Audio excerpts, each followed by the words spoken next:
The artificial atmosphere of Kepler-7's station hummed with the quiet desperation of 1,000 species seeking refuge from their past.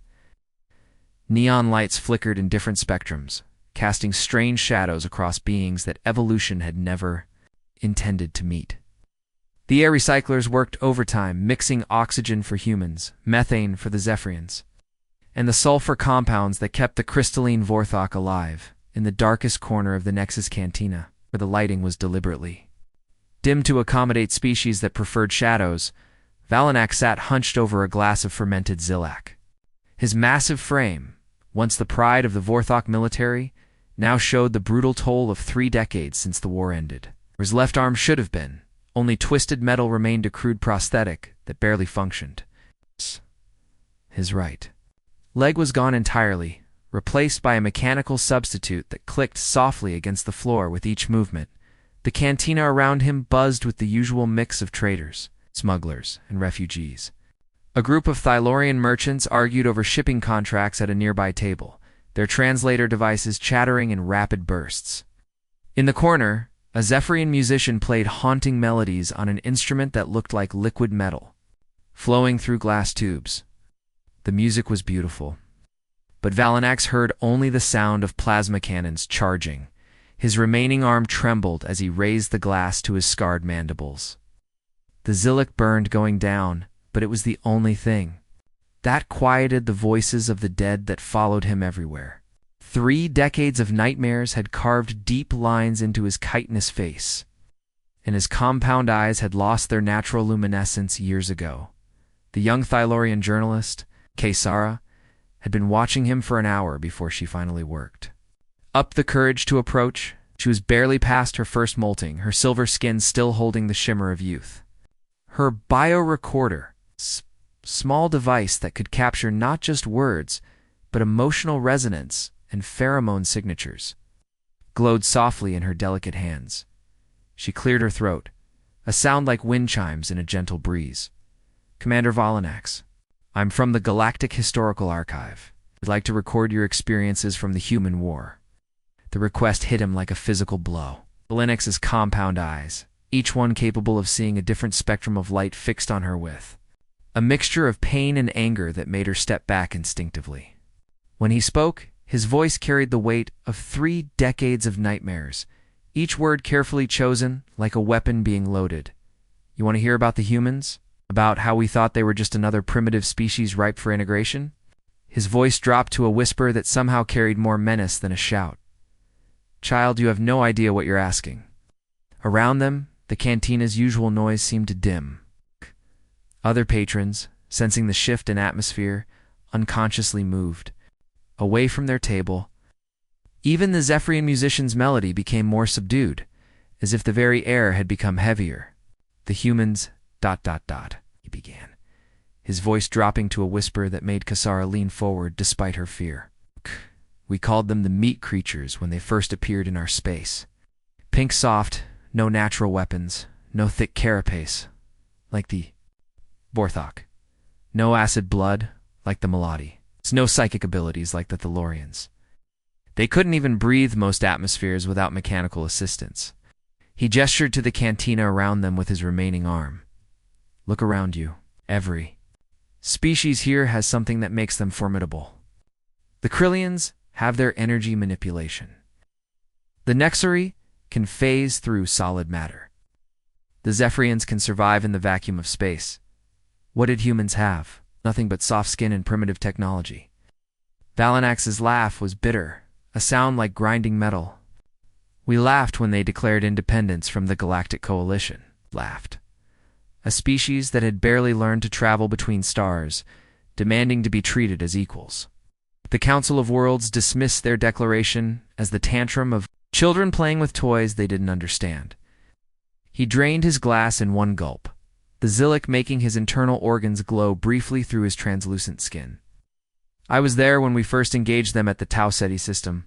Fleet Commander Zexther called it a training exercise for the new recruits. We had 100 ships to their 10. Standard protocol suggested they'd surrender within hours, maybe minutes." The journalist recorder captured every word, every tremor in his voice, every shift in his pheromone signature that indicated the depth of his trauma. She had interviewed countless war veterans, but none had carried this level of haunted desperation. Valinak's remaining hand clenched into a fist, mechanical servos in his prosthetic arm whining under the strain.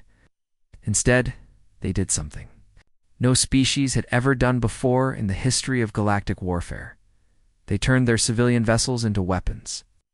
Cargo freighters became rams, passenger liners became mobile bombs, mining ships became artillery platforms. His voice grew distant, as if he was seeing the battle play out again in his mind. A human named Deho commanded a simple cargo freighter. Nothing special about it, just a standard shipping vessel carrying agricultural supplies. When he saw our flagship moving to destroy a human medical transport, he made a decision that changed everything. What did he do? He rammed his cargo freighter into our flagship's bridge. The words came out flat, emotionless, but Kasara could see the horror in his eyes. No hesitation, no attempt to negotiate or find another solution. He just turned his ship into a guided missile and drove it straight into the command center of our most advanced warship. Valinak's voice cracked slightly. But that wasn't the worst part. As he died, as his ship was being torn apart by our defensive systems, he transmitted coordinates to his fleet. We thought they were retreat coordinates, a final act of cowardice. Instead, they were attack vectors for our weak point structural flaws in our ships that his people had identified just by watching us maneuver. The journalist leaned forward, her recorder capturing every word. What happened next? Next, Valinak's laugh was bitter, a sound that made several nearby patrons look up nervously. Next, we learned that humans don't just fight to win. They fight to make sure their enemy never wants to fight them again. Valinak's eyes grew distant as he recalled the first time he truly understood what humanity was capable of. His compound eyes seemed to lose focus, staring through the cantina's walls into a memory that had haunted him for 30 years. The Zillock in his glass rippled as his remaining hand trembled, and when he spoke, his voice carried the weight of absolute defeat. 3 months after Tau Ceti, we had them cornered at Proxima Station. A mining outpost, nothing more. Just a collection of prefabricated structures clinging to an asteroid in the middle of nowhere. The place wasn't even strategically important. Just a small operation extracting rare minerals from the belt. He gestured to a server for another drink, his mechanical arm clicking softly with each movement. The Nexari server, a being of pure energy contained within a crystalline shell, floated over silently and refilled his glass. Other patrons in the cantina had unconsciously turned their attention to the conversation, drawn by the raw emotion. In the old veteran's voice, we outnumbered them 50-1. 50-1. I commanded 3 full battle groups over 200 ships, 15,000 of the finest warriors in the galaxy. Against what? Maybe 300 humans hiding. In a mining station that couldn't even generate its own gravity field? Valinak's laugh was hollow, echoing strangely in the cantina's artificial atmosphere. Fleet Command called it a cleanup operation. They said we'd be home in time for the Convergence Festival. Some of the younger officers treated it like a vacation, placing bets on how quickly the humans would surrender. The journalist watched as the old warrior's face contorted with remembered pain. Around them, the cantina had grown quieter, as if the very air was holding its breath. Their commander was a female named Haijin, young, maybe 25 cycles. By human standards, when I first saw her on the communication screen, I thought it was some kind of joke. She was small, even by human standards, with dark hair tied back in a simple knot. No ceremonial armor, no intimidating scars, no displays of strength or dominance. Just a young woman in a simple work uniform, Valinak's remaining hand clenched around his glass. When we demanded surrender, following standard coalition protocol, she didn't beg or negotiate. She didn't try to buy time or offer tribute. Simply smiled on by all the dark stars. That smile still haunts me and replied with coordinates. Coordinates? Kezra prompted, her recorder capturing every nuance of his voice. Not for their position, but for our ammunition depot. Our secure, hidden ammunition depot that we'd established on the far side of the asteroid field. The depot that was supposed to be invisible to their primitive sensors. The old veteran's voice cracked slightly. I stared at those coordinates for a full minute before I understood what I was seeing. She wasn't just telling us she knew where our supplies were, she was telling us she'd known all along. While we'd been positioning our forces, planning our glorious victory, she'd been watching us. How did she? They'd been watching us for weeks, learning our patrol patterns, our supply routes, our communication frequencies. While we prepared for what we thought would be a glorious victory, they were turning mining equipment into weapons. Plasma cutters that could slice through asteroids became artillery pieces, or haulers that could carry tons of rock became missile platforms. Even their atmospheric processors were converted into chemical weapon dispensers. Valanax's voice dropped to barely above a whisper.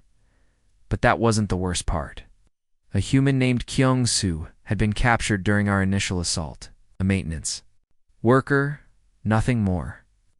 We thought he was broken, ready to give us intelligence about their defenses. Our interrogation specialists were confident they'd broken representatives from dozens of species. The alien veteran's remaining arm began to shake uncontrollably. For days, Kyung-soo fed us information about their defensive positions, their weapons capabilities, their troop movements. Everything we asked, he answered willingly. Too willingly. But we were so convinced of our superiority that we never questioned why a primitive human was being so cooperative. What was he really doing? He was feeding us false information about their defenses while his people prepared an ambush. Every piece of intelligence he gave us was carefully crafted to make us overconfident, to make us believe we knew exactly what we were facing. The defensive positions he described, they were decoys. The weapons he told us about, they were the least dangerous things the humans had prepared. Valanax drained his glass again, the Zelak making his internal organs glow briefly through his translucent skin. When we attacked, they let us penetrate their outer defenses. No resistance at all. Our forces swept through their perimeter like it was made of paper. The younger officers were laughing, taking trophy recordings to show their mates back home. Then what happened? Then Hyjin activated the mining charges they'd placed throughout the asteroid field. Charges that had been there for weeks, hidden in the rock, waiting for the right moment. The explosions didn't just destroy our ships, they created a debris field that trapped our survivors. Chunks of metal and rock moving at incredible speeds, turning the space around Proxima Station into a death trap. The old warrior's voice became distant, as if he was watching the battle play out again in his mind. I watched ships that had survived battles across the galaxy get torn apart by chunks of asteroid. Vessels that could withstand plasma bombardment were destroyed by simple rocks moving fast enough to punch through their armor. But the humans weren't finished. As our forces were dying trapped in that debris field, do you know what we heard over the communication channels? Not screams of victory, not battle cries, not even celebration. Something far worse. Counting. The humans were counting their dead, and for every fallen human, they promised to take 10 of us with them. Valanax's voice became barely audible. They kept their promise. For every human casualty, 10 of our people died. Not through superior firepower or advanced technology, but through sheer, terrifying determination. They turned their entire station into a weapon, using everything from medical equipment to food processors as instruments of war. He paused, his compound eyes reflecting the cantina's neon lights like broken mirrors. When the battle finally ended, when the debris field had settled and the counting had stopped, I looked at the tactical display. We'd won, technically. Proxima Station was destroyed, the human presence eliminated. But I'd lost over half my forces taking a mining outpost that should have fallen in an hour. That's when I realized we weren't fighting a primitive species. We were fighting something else entirely. Something that saw a war not as a contest of strength, but as a puzzle to be solved. And they were very, very good at solving puzzles. The cantina had grown completely silent around them, every patron listening to the old veteran's tale. In the distance, a transport ship's engines hummed as it prepared to jump to hyperspace, carrying its cargo of dreams and nightmares to distant worlds. Valanax looked directly at the journalist, his compound eyes reflecting depths of pain that no amount of time could heal. That battle taught me something that the High Command never understood. Humans don't just fight to win. They fight to teach their enemies that fighting them is a mistake that shouldn't be repeated. The jungle planet, Valanax whispered, his compound eyes closing as if trying to shut out the memories that had carved permanent scars into his mind. His remaining hand gripped the edge of the table so tightly that the metal began to bend under the pressure. Command told us it would be a simple pacification mission. The human colonists were farmers, scientists, families. Do against trained soldiers? The cantina around them had grown completely silent. Even the Zephyrian musician had stopped playing, his liquid metal instrument hanging motionless in the air. Other patrons leaned forward unconsciously, drawn into the old veteran's nightmare. Kessera waited patiently as the veteran gathered his strength, watching as his scarred face contorted with remembered pain. When he spoke again, his voice carried the weight of absolute horror. Kepler 44 to be. A beautiful world, really. Lush green forests, crystal clear rivers, mountains that touched the clouds. The humans had been there for maybe 20 years, building small farming communities, research stations, schools for their children. Intelligence reports said they were peaceful colonists who'd never seen combat. Valanax's mechanical arm whirred. Softly as he reached for his drink, I led a battalion of 200 Velkari shock troops onto that green hell. The finest warriors in the galaxy, each one equipped with plasma rifles, energy shields, and armor that could withstand direct hits from artillery. We had air support, orbital bombardment capabilities, and reconnaissance drones that could track a single life form from orbit. His voice grew hollow, as if the words were being dragged from somewhere deep inside him. The humans had a population of maybe 3,000. Farmers, teachers, children, elderly colonists who'd come to that world seeking peace. We had superior weapons, armor, air support. It should have been over in days. The old warrior's remaining hand began to shake as he continued. A human named Tae Young met us at the landing zone. Alone, unarmed, he was maybe 40 cycles old. Wearing simple farming clothes, his hands stained with soil from working in the fields. He offered to surrender on behalf of his colony, said they didn't want any trouble. I should have known it was a trap. Valanax's voice cracked. But he seemed so...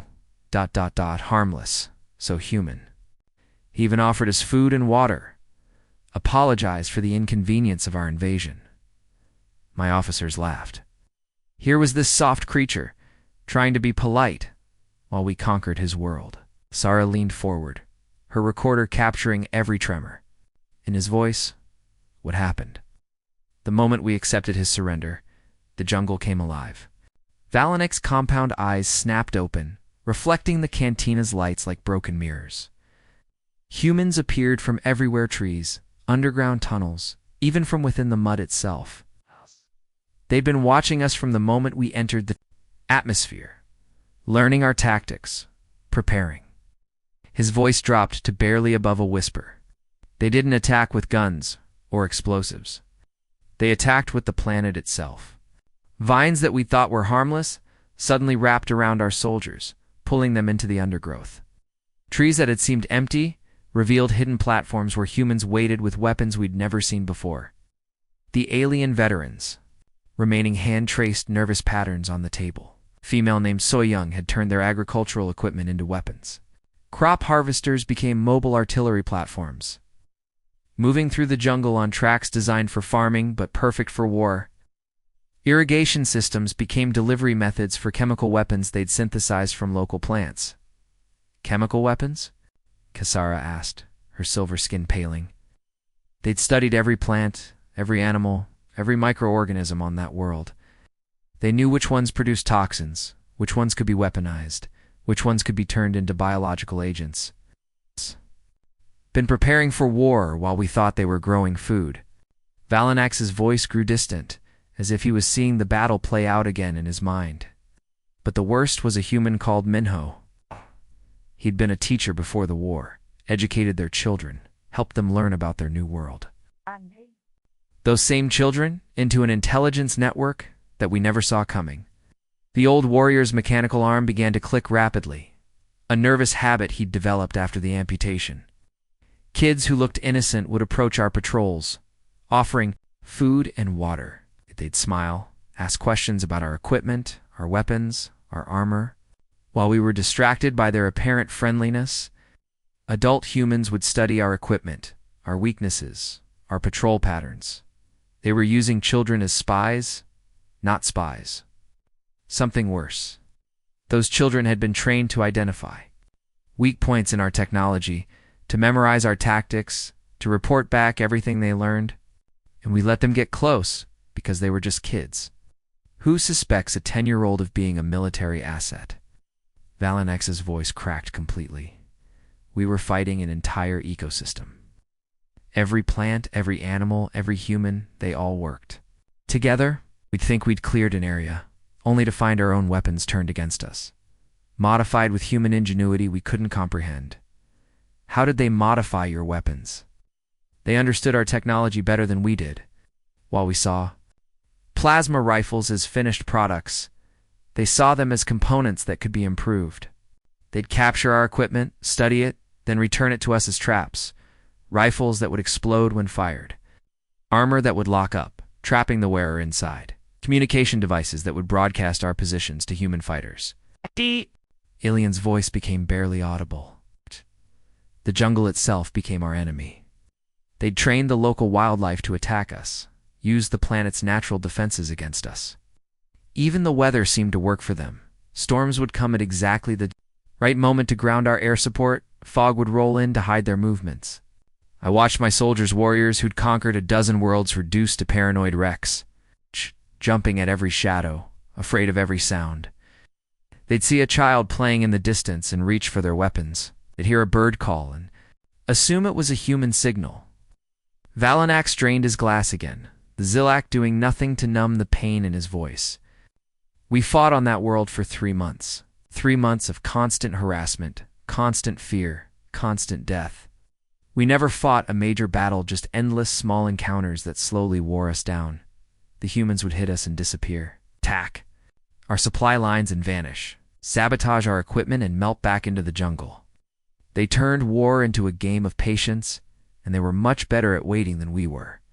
The cantina had grown so quiet that the only sound was the gentle hum of the life support systems. Other patrons sat frozen, caught up in the old veteran's nightmare. How many made it out? Quasar asked, though she already dreaded the answer. 17. Out of 200. The jungle still has our bones. Velanax's voice was flat, emotionless, as if he'd used up all his feelings long ago. We called for extraction after losing half our force. The other half died during the evacuation, picked off by humans who'd turned the very air into a weapon. He looked directly at the journalist, his compound eyes reflecting depths of trauma that no amount of time could heal. That's when I learned. The most terrifying thing about humans, they don't just fight to win.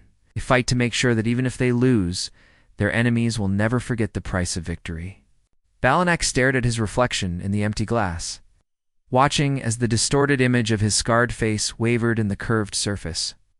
His remaining hand trembled as he set the glass down, the sound echoing strangely in the now-silent cantina. When he spoke again, his voice carried the weight of absolute defeat. The Battle of Wolf 359, that's when I realized we couldn't defeat them.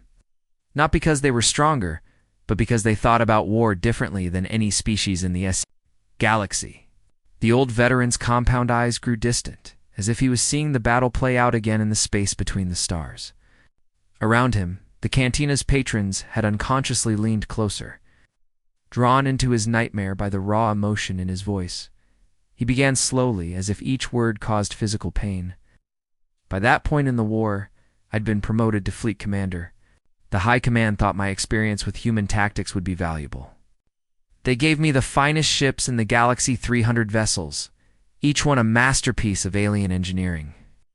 Valinex's mechanical arm clicked softly as he gestured to the empty space above the table. We'd cornered the human fleet in the Wolf system. 27 ships, all of them damaged from previous battles. They'd been running for weeks, trying to reach human space, but we'd cut off every escape route. Their fleet was trapped in a gravity well between two gas giants. We had them surrounded, outnumbered 15-1, outgunned by factors that defied calculation. It should have been the end of human resistance in that sector. The alien veterans. Voice grew hollow. Their commander, a human named Dong Hayan, was dying from plasma burns he'd sustained in the previous battle. His ship, the Indomitable, was a converted cargo vessel that had no business being in a space battle. Half his crew was dead, the other half wounded. Kasara watched as tears began to form in the old warrior's compound eyes, a rare display of emotion for his species. What happened next? Any rational being would have surrendered. We'd sent the standard terms immediate capitulation in exchange for prisoner of war status. It was more generous than most species would have offered. But Dong Hayan's response was unexpected. Valanax's remaining hand clenched into a fist. Instead of surrendering, he transmitted what appeared to be a desperate message to his fleet. He gave them coordinates for a safe retreat route right through our defensive perimeter. We intercepted it, of course. Our communications specialists had been monitoring human frequencies for months. We thought we had them. Finally, proof that humans were just as cowardly as any other species when faced with certain death. They were going to run, and we'd be there waiting for them. The old veteran's laugh was bitter, a sound that made several nearby patrons look up nervously. We repositioned our forces to intercept their retreat. Admiral Zexkar was so confident that he ordered the capture nets prepared. He wanted to take the humans alive, to parade them through the capital as proof of our victory. But as the human ships approached our trap, I noticed something that chilled me to my core. They weren't running, they were accelerating. Straight toward our strongest defensive position. The journalist held her breath, her recorder capturing every nuance of the old veteran's voice. That's when I realized what Dong Hayan had done. He'd known we'd intercept his message. The coordinates he'd given weren't for retreat. They were for a suicide run at our command ship. But even that wasn't the real plan. Valanax's voice dropped to barely above a whisper. While we focused on the incoming ships, other humans had been broadcasting false technical specifications for their ship's capabilities. For months, they'd been feeding us incorrect data about their maximum speed, their weapons range, their shielding strength. Every number was wrong. When they hit our lines, they weren't just running, they were exceeding every parameter we'd studied. Ships that we thought could barely break the light barrier were moving at speeds that should have torn them apart. The alien's mechanical arm began to shake uncontrollably. A human named Haywan piloted a damaged fighter straight into our flagship's reactor core. Her ship was falling apart, held together by emergency patches and sheer willpower. She should have died long before reaching our perimeter, but she didn't die. She kept flying, kept fighting, even as her ship burned around her. And as she died, as her fighter punched through our flagship's shields and into the reactor core, she transmitted real-time tactical data to her fleet. Valanax's voice cracked completely. The explosion that killed her also created an electromagnetic pulse that disabled our defensive grid. Suddenly, our perfectly positioned trap became a death funnel. With human ships pouring through the gap that Haywan had created with her life. But that still wasn't the end of it. As our formation collapsed, as our ships tried to regroup, Dong Hayan's voice came over the communication channels. He was still alive, still fighting, even though his ship was nothing but a burning wreck. The old veteran's compound eyes closed, as if he was trying to shut out the memory. He was coordinating his fleet's movements while he died, calling out targets, directing attacks, turning our own trap into an ambush against us. His ship was breaking apart around him, but he kept fighting. How long did he survive? 7 minutes. 7 minutes of coordinating a battle while his ship died around him. 7 minutes of turning certain defeat into impossible victory. When his ship finally exploded, half our fleet was already destroyed or disabled. Valanax opened his eyes, staring directly at the journalist. But before he died, Dong Hayan did something that haunts me to this day. He transmitted a message to our fleet, not to his own people, but to us. What did he say? He thanked us. Thanked us for teaching his people how to fight a real war. Said that every battle, every defeat, every dead human had been a lesson in how to beat us. And then he actually laughed as his ship exploded. The cantina had grown so quiet that the only sound was the gentle hum of the life support systems. Other patrons sat frozen, caught up in the old veteran's nightmare. That's when I understood something that the High Command never grasped. Humans don't just fight with their bodies. They fight with their minds, their spirits, their very souls. They turn every defeat into a victory, every loss into a lesson. Valanax's voice dropped to a whisper. Donghaeon died orchestrating a victory from beyond death. He turned his own destruction into a weapon against us. That's when I realized we weren't fighting a species that could be defeated in any conventional sense. They were fighting a war that existed on levels we couldn't even comprehend. And somehow, impossibly, they were winning. The cantina had grown quiet around them, other patrons unconsciously drawn to the ancient veteran's tale. Conversations at nearby tables had stopped mid-sentence. The Zephyrian musician's liquid metal instrument hung motionless in the air. Even the automated serving drones had paused in their routes, as if the station's artificial intelligence itself was listening to the old warrior's words. Valanax sat in silence for long moments before speaking again, his compound eyes reflecting the neon lights like broken mirrors. When he finally spoke, his voice carried a finality that made the air itself seem heavy. The war ended not with their defeat, but with an armistice.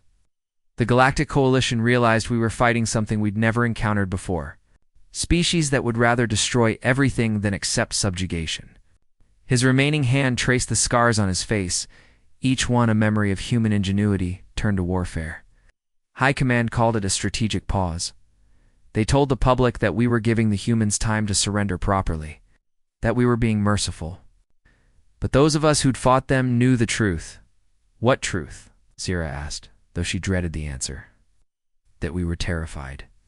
For the first time in galactic history, the Coalition had encountered a species that couldn't be broken.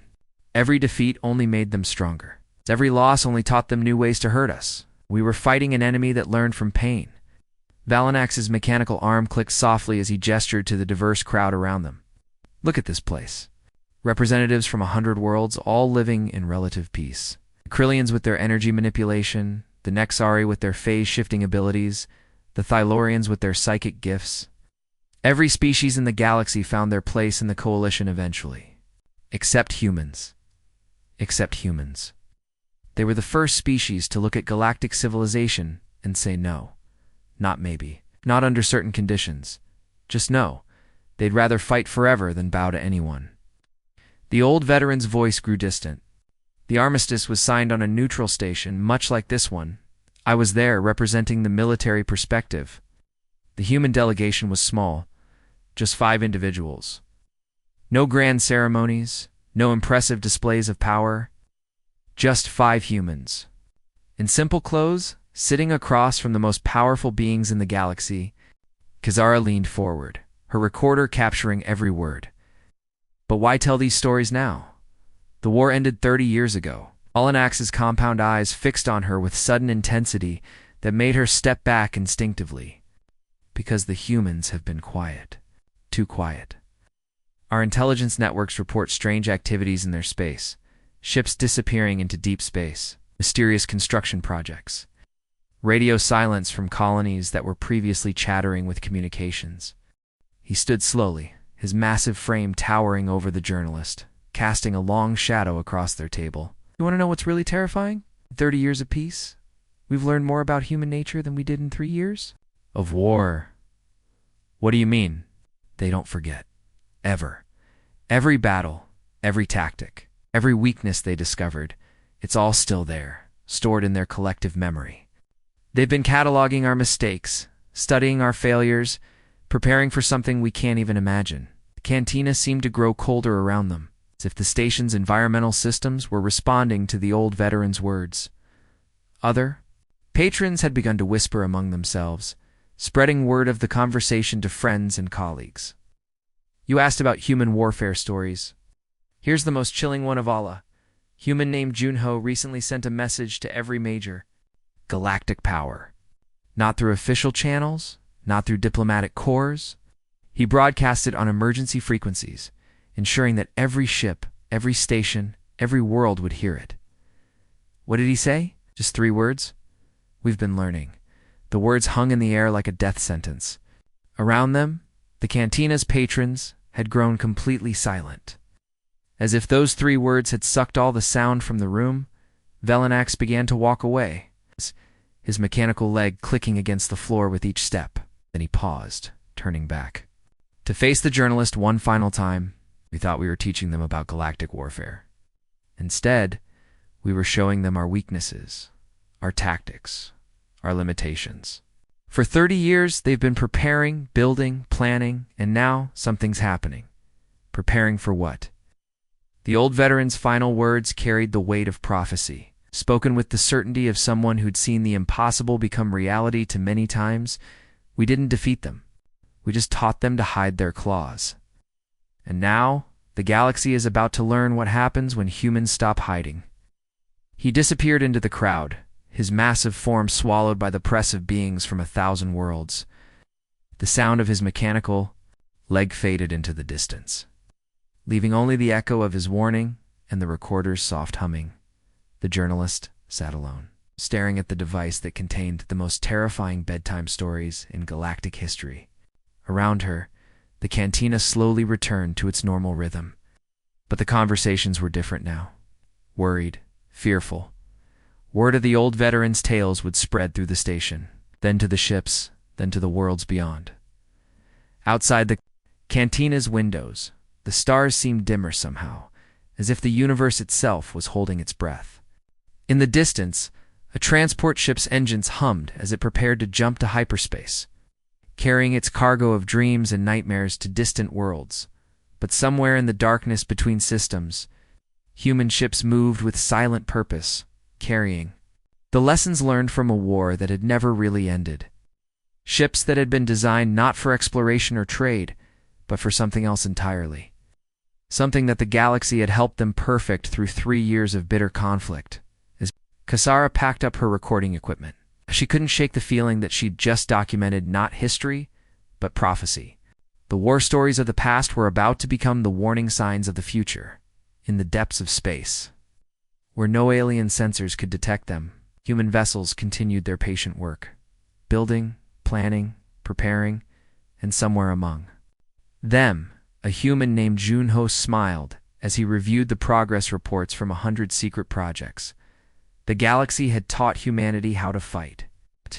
Now it was time for the final exam. The end.